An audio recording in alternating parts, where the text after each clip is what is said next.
zijn op het Horchata Festival. En dan denk je, horchata, wat is dat? Horchata is een Spaans drankje. En het is heel erg bekend in deze regio. En horchata is gemaakt van chufa. En chufa is een tijgernoot.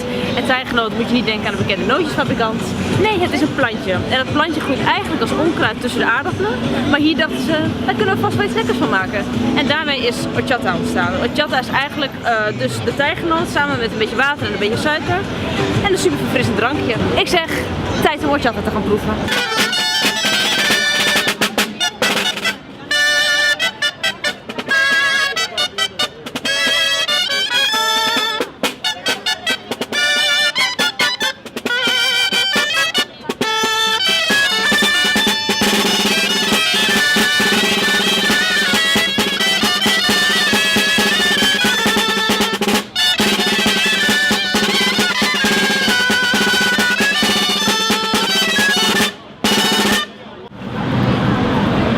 Wat vind jij van het drankje, Johanna? Ik vind het ruikt een beetje dat je denkt, ga ik dit lekker vinden, ja of nee? Maar als je het eenmaal drinkt is het heel lekker. En het is zoet. Het is fris. Lekker fris. Het is een beetje melkachtig. Ja. Qua substantie. En wat dikker. Ja, bijzondere substantie. Ja, maar het is wel heel erg lekker. Ja. En typisch Balenciaans.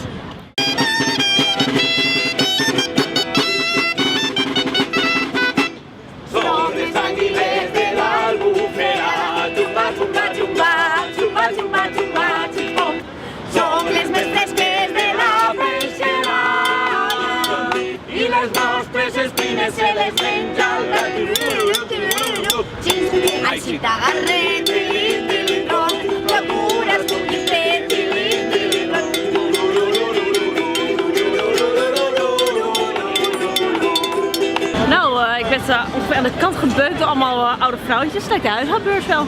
Als het gratis is, gaan we met z'n allen rennen. In elk geval, ik heb een horchata ijs met horchata schuim. En het is een beetje nog gebrand aan de bovenkant.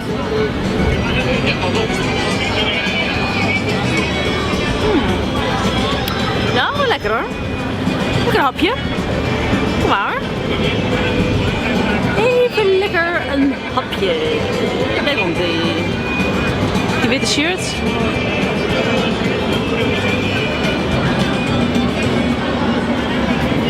Lekker hè?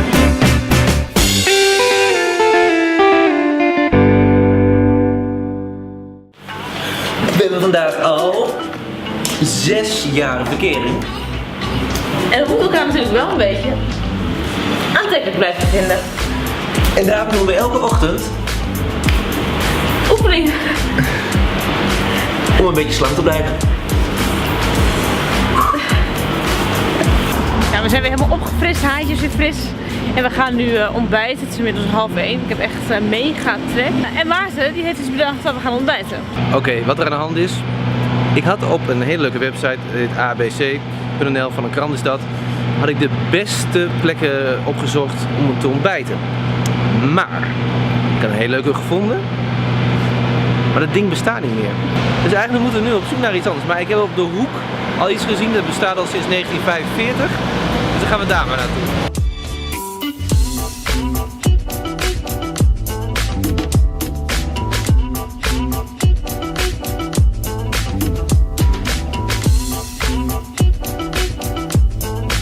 Nou, en we hebben gewoon de zoetste croissant van heel Spanje, denk ik. Maar gewoon een keer. Ja, lekker. Zit het overal?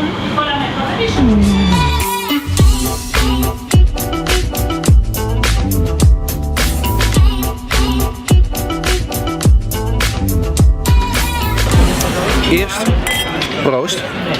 Op. Het 6-jarig jubileum. Ja, we zijn al 6 jaar samen. En we zitten hier bij een heel leuk tentje, dat heet Le Giraffe. Dichtbij de bekendste strandtent hier, La Mas Bonita. Maar welke is eigenlijk leuker? Ik denk dat deze veel leuker is. Ja, zeker weten. En minder toeristisch, want hier zitten eigenlijk alleen maar Spanjaarden. Sowieso leuker natuurlijk. Hey, en we hebben vanmiddag lekker op strand gelegen. Eindstandmiddag gingen we weer naartoe. Lekker relaxed, we hebben allemaal spelletjes gekeken. Het was één groot feest wederom. Er was allemaal gewichtheffen, nou ja, niet gewichtheffen, meer gewoon wedstrijden. Wie is de sterkste man, wie is de sterkste vrouw. Ja, imponerend. Heel imponerend.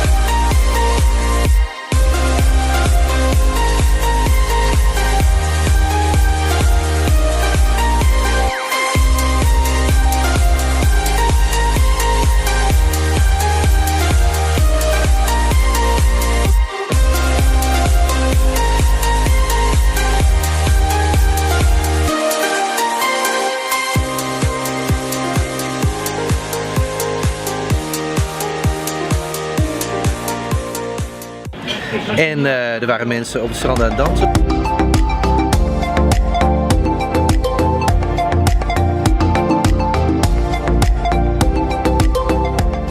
Ja, en nu zijn we lekker, nou, genieten we lekker van een etentje aan het strand. En we moeten even één heerlijke wijn laten zien. Die zijn we nu aan het drinken trouwens. Muga, dat is echt een super wijn. Dus daar drinken we nu mee. En zometeen krijgen we heerlijke eend en tonijn. Dus genieten vanavond. Ik zeg salut, chin chin. Kijk eens waar we zijn. Het vliegveld. Dat betekent bezoek uit Nederland. Gezellig. Maar wie? Ga je zo zien. Hallo.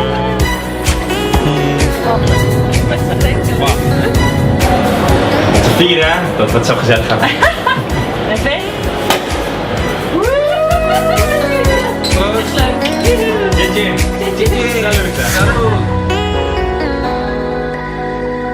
We komen regelmatig bij deze ijssalon hier achter. En ze hebben echt super lekker ijs. En we zijn al een tijdje in contact met elkaar. En wat gaan we doen, Johanne? We gaan overste schrijven en dan gaan we elke keer als er nieuwe smaakjes, ijsjes proeven. Lekker, lekker! En dan zie je dat vanzelf op alle sociale media. Heerlijk hoor. Heerlijk.